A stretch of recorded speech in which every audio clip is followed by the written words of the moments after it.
Hey everyone, Jared and Whitney here from Travel Therapy Mentor. Welcome to the second episode of our Travel Therapy 101 mini-series. Today we're going to be talking about travel therapy pay and how it works. This is a 6-week mini-series that we're doing going over the basics of travel therapy. And so each week we're going to have a different topic. Last week on our first episode we did what is travel therapy in general and kind of how does it work. So today, the next episode, we're going to talk more specifically about pay and how that works. So travel therapy pay, most people know that you make more as a travel therapist. Typically, this is somewhere between 1.5 times to 2 times as much as a permanent therapist working in a salary or an hourly position.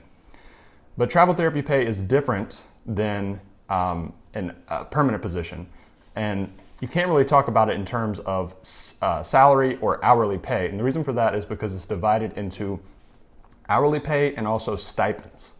So normally, travel therapy pay is referred to in terms of a weekly take-home number. So the way you get that weekly take-home number, that's kind of a weird thing that nobody really understands unless you get into travel therapy pay, because that's not exactly how we talk about a normal salary position or an hourly position like Jared said. So that weekly take-home number is basically your hourly pay plus your stipend pay. So a lot of people hear this stipend thing and they don't really understand what that is or how it works. So basically the reason why you receive a stipend as a travel therapist is to help pay for your housing, your meals, and incidental expenses while you're traveling. And stipend, or per diem as it's sometimes called, is not it's not really specific to just travel therapists or travel healthcare workers. It's actually something that the IRS and the government allows for any type of worker that has to leave home and go away for work. So sometimes I think it's easier to understand, what this stipend pay is in terms of the IRS if you think about some other professions that might travel for work. So think about maybe a pilot or an electrician or a lineman that travels away from work for a while, or from home for a while to go for work. So the reason why the IRS allows these tax-free stipends is, say you're a pilot and you have a house, you have a mortgage, you have expenses and taxes you have to pay back home. But then sometimes for work, you have to go away. Maybe the pilot has to stay overnight at a hotel when he or she's traveling for work. So the government and the IRS basically says, well, we're not going to tax you on that housing expense that you have for your travel location for work because we're already taxing you back home. So to be a travel healthcare professional, if you meet the requirements and you maintain what's called a tax home, you can also qualify for these tax-free stipends because the government says, well, you're maintaining this tax home, back at home, your mortgage or your rent, and you're having to pay taxes there for your living expenses, so we're not going to tax you on when you go here and live for work for a few months. Now, this really depends on this tax home thing, and we're going to talk about this more in a future video, exactly what a tax home is and how you make sure that you qualify for those tax-free stipends, because some travel therapists don't. Some travel therapists are kind of like true gypsies. Like they basically just don't maintain a home base. They just travel from place to place to place for work. And if you do that and you don't maintain a true tax home or a true permanent residence, then you're basically going to take your pay at each travel contract just like a normal worker would, a normal hourly pay that's going to be all taxed. And that's okay too if you choose to do it that way. But again, in a future video, we're going to talk a little bit more about what this tax home thing is and make sure you meet the rules to receive these tax-free stipends. But that's just a little bit on how the stipend part of the pay works and why it's sometimes not taxed. Yep. So now let's talk a little bit about how the pay actually gets to us. So the facility that you're working at will pay the travel company that you're working through a bill rate. And then from there, the travel company pays you your hourly pay, your stipends, and your reimbursements. So a bill rate is essentially an hourly number. Usually in our experience on the East Coast, working in our contracts is somewhere in the $60 to $75 an hour range that they pay for each hour that you work. Now, obviously the travel company has some overhead and they have to make a profit as well. So they keep a percentage of that bill rate, and then the rest is given to you in the form of your hourly pay, your stipends, and reimbursements. So travel pay can be divided numerous different ways. Your hourly pay may be higher or lower, your stipends may be higher or lower, you may get reimbursements or not, but remember that all of this comes from the bill rate and all comes after the travel company takes out their percentage for their operating expenses and their profit. So it's important to remember too that a lot of times travel companies, not a lot of times, but sometimes travel companies will use like gimmicky type things. So something like they'll say you'll get a completion bonus at the end of this contract, You'll get tuition reimbursement if you work a certain number of contracts with us, those kind of things. Or they'll offer PTO or something like that. And basically, that money still comes from the bill rate. So that is just a different way of distributing that money, if that makes sense. Yeah, so it's important to understand that when the facility pays the travel company can divide that up a lot of different ways. Sometimes each company will have a certain specific way they usually divide it up, but once you get into understanding this stuff a little bit more, you can actually have intelligent conversations with your recruiters to say, I would rather my pay be structured this way. Some people really like to get reimbursed on the front end of a pay package, like at the beginning of a contract, for upfront expenses they had, like getting their license or traveling like from A to B, your gas costs and that sort of thing. Because if you get a reimbursement up front for some of that money, like say the first or second paycheck, then if you happen to get canceled later in the contract, you've already got that money in hand. Whereas some people are like, no, just divide it out equally among my weekly pay over the full length of the contract, and then my weekly pay every week will be a little bit higher. But you do run the risk there where if you got cut early, you wouldn't be able to cash in on all that money towards the end. So it really depends. And once you become a more knowledgeable and savvy traveler, you might understand a little bit more about how you can ask the company to see if they can structure the pay a certain way. Yeah, so the pay can be structured a variety of ways, and it all just depends on what works for you, what works for the company. But the important thing to remember is that all is coming from the same place. So there's no just free money that's given to you extra. That's all coming from somewhere. Yeah, that's a huge point, because a lot of people will be comparing pay packages. That's what we call it, is the whole thing is one big pay package. And they might be comparing a pay package to another traveler or two companies side by side. They might have an offer from this company, an offer from this company, and they're like, well, you know what, this other company, they're going to pay me this reimbursement and this reimbursement and this reimbursement. But then if you really add up the pay over the whole contract, is it about the same? You have to look at these details and understand it a little further. So when you're presented with a contract, like Jared said, it's typically going to be this hourly number plus the stipend number and then plus any reimbursements they give you. So what numbers are we looking at? What is a normal typical hourly pay going to look like? So for a typical PT, OT, or SLP, your hourly number might be somewhere between $15 to $30 an hour. For PTA or COTA, it might be a little bit lower. And then your stipend number could vary anywhere from maybe $800 a week to $1,300 a week. So usually the hourly is listed in that, by the hour. Sometimes the stipend is listed as a lump sum, or there are some companies that will divide that out also into an hourly number. But the key thing here to remember is that your hourly number is your taxable money. So you have to take taxes subtracted out of that number. The stipend number, you don't take taxes out of, which is why it's super hard to just compare apples to apples of a typical salary, because usually if you hear of a salaried position, they might just say, you're gonna make $70,000 this year, or you're going to make $35 an hour times however many hours for 52 weeks a year. Well, the reason why we don't talk about that like that with travel therapy is, one, you don't work 52 weeks a year at the same job. You work on a week to week to week basis. Two, half the money's taxed, half the money isn't taxed. So it's super confusing, and I think it's a lot easier. We have some more detailed articles that talk about this. It's really a lot easier to look at this on paper and kind of understand how it works. So as I said, you would take that hourly number, let's say $20 an hour. It might be a typical travel PT, OT, or SLP number. You would multiply that by however many hours you're going to work, say 40. So if you took 20 times 40, that'd be 800. Now, depending on how you file your taxes, which is determined when you fill out what's called a W-4 tax form, say you're a single individual with no dependents, we would say you file single and zero, then your taxes might be, 20 to 30%. So say you file single and zero on that $800 hourly, which was $20 an hour times 40 hours. After taxes, that might look like $600. Then you're going to add that to your stipend and say your stipend is $1,000. So now you're making $600 plus $1,000 would be $1,600 a week. So that's how the travel therapy companies come up with this weekly take-home number. And again, that's so much easier to understand when you look at it on paper and kind of understand how that works. Yeah. So what is a normal take-home pay for a travel therapist? This varies to a huge extent depending on a variety of factors.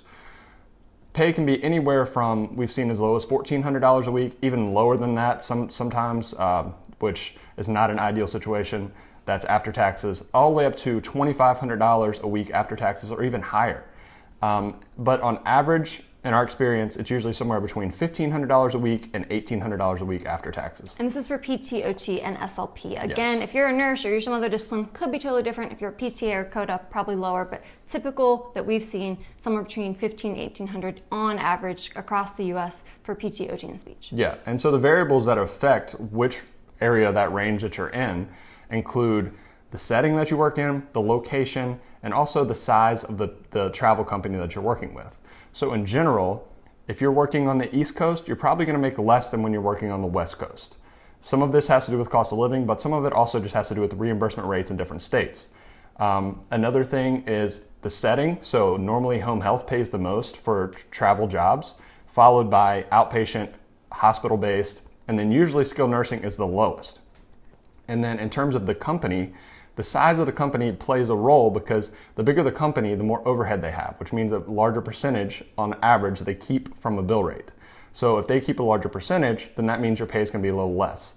So with all that factored in, someone working on the East Coast in skilled nursing through a big company is almost always going to make significantly less than someone working on the West Coast in home health working through a smaller company. And that can be a big difference why the pay will vary so much, those three variables.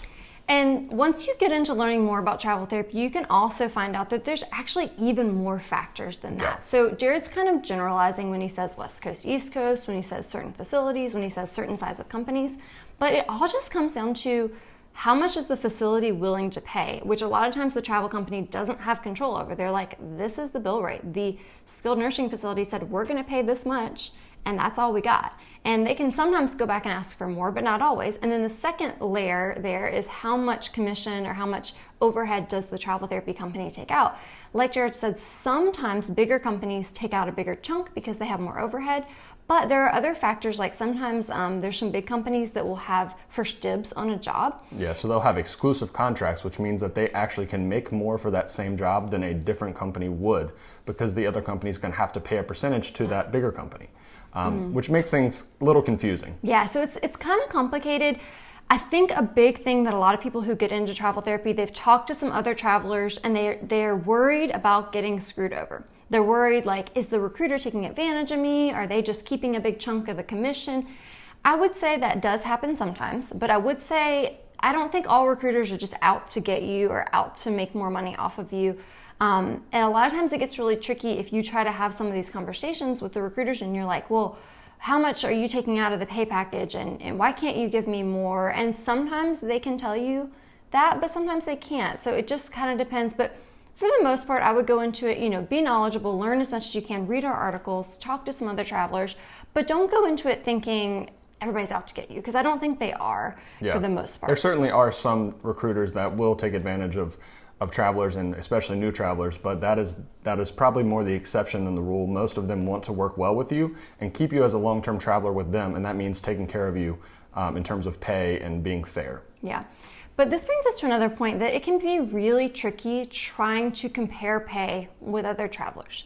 So we get a lot of newbie travelers or students or people who are thinking about switching to travel therapy that say, I was offered this pay package and it was like $1,600 a week. But my friend who did travel therapy, they said they never accepted a job below $1,800 a week. Why is that?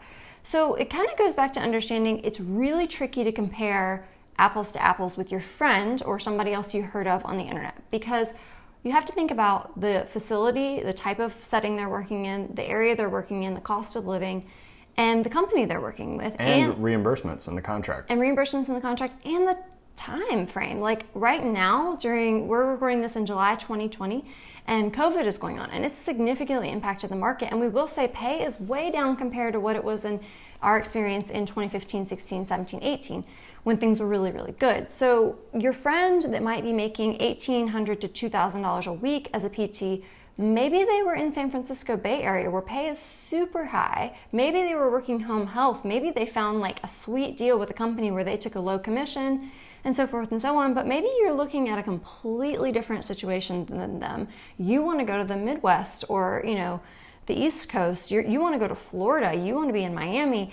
And you want to take a SNF contract or an outpatient contract. That's going to pay starkly different than what your friend in San Francisco Bay working home health is going to make. It's just a completely different area. So just be careful comparing apples to apples with your friends and with other travelers. And don't always just have the initial assumption be, I should be making more money, I'm getting screwed over. Just kind of look at the variables that go into it. Yeah, after 5 years of us traveling, we've been only on the East Coast, and we have never made anywhere near $2,000 a week after taxes. Whereas there's some new grads that will start in California working home health that will make $2,000 or more a week after taxes. So if you're on the East Coast and you're working in hospital or skilled nursing and you're waiting for a $2,000 a week contract, you're probably gonna be waiting forever. It's probably not gonna happen. Yeah. Or if it does, you're gonna miss so much work that it's probably not worth it anyway. Yeah, we've worked only on the East Coast, and most of our contracts have been somewhere in the $1,500 to $1,800 range. Now we have found some jobs in like rural locations in Virginia, North Carolina, low cost of living, that were in that $1,700, $1,800 range, and that was really good. That was really lucky. But we would have been okay with 15 or 16 because our cost of living would have been so low. You have to think about all those factors. Yeah. So in general, our recommendation has always been, what do people say, like, what's normal? What should I not take any lower than this amount? So in the past, we've always said, as a PT, OT, or SLP, try not to take anywhere lower than $1,500 a week after taxes. And in some areas of the country, like if you come to us and say, hey, Whitney and Jared, I was offered $1,500 and it's in San Francisco and it's home health, we would say, no, that's way too low. If it's home health in San Francisco, it should easily be $1,700, $1,800 a week. But if it's Iowa or Illinois or somewhere in the middle of the country and it's SNF and it's like $1,499 a week, yes, it's below $1,500, but like that's pretty good. Yeah. And that was pre-COVID. Definitely during COVID, we've seen some pay, unfortunately, like $1,350 to $1,450. Normally in the past, we'd be like, red flag, don't take it. Not at all. But now we're kind of like, okay, well, if you're a new grad and if it's a low cost of living area and if you've interviewed for 10 jobs and you finally got an offer and it was $1,400 a week, take it. Because right now, a lot of people are having trouble finding jobs, and there is such a thing as opportunity cost, which we've talked about before, where if you are waiting and waiting and waiting and turning down job after job just to get $50 more a week or $100 more a week, you've wasted all these weeks that you could have been bringing in $1,450 a week. So over the length of a 13-week contract, how much money did you really gain by waiting for that job that paid $100 more a week? Yep. By missing a whole week or 2 weeks or 3 weeks of pay. So just a lot of things to think about. But in general, I would say don't go below $1,500 a week is usually our recommendation for PTs, OTs, and SLPs. Yep. So this was just a basic overview of how travel therapy pay works. We've gone much more in depth in prior articles and videos that you can check out. The videos and articles, check out traveltherapymentor.com to find those. Yep. This series that we mentioned, the Travel Therapy 101 Basics series, we're going to be doing for another 4 weeks after this. You can find the full series with all the links to the podcasts, the videos, and the articles for this mini series on our website at traveltherapymentor.com. If you just click on the section that says Travel Therapy 101 The Basics, you'll find all the links there. You can find last week's videos, podcasts, and article, which was on what is travel therapy and how does it work. This week, we will publish this video to our YouTube channel and our podcast for listening. So if you want to find the audio or the YouTube videos in the future, please subscribe on either our YouTube channel or our podcast channel. And then this coming Saturday, we'll put out an article kind of summarizing everything we talked about today, a real basic overview of how travel therapy pay works. So if you want to look at that article, kind of see it all in written format, hang in there until Saturday, and you'll see that on our website at traveltherapymentor.com. And then next week, we'll be coming to you with our next topic in the series. Yep, thanks for joining, and all you guys that joined live, thank you. If you could please like this video, follow our page for future videos, that would be wonderful. See you next week. All right, guys. Thank you so much. Bye-bye. Bye.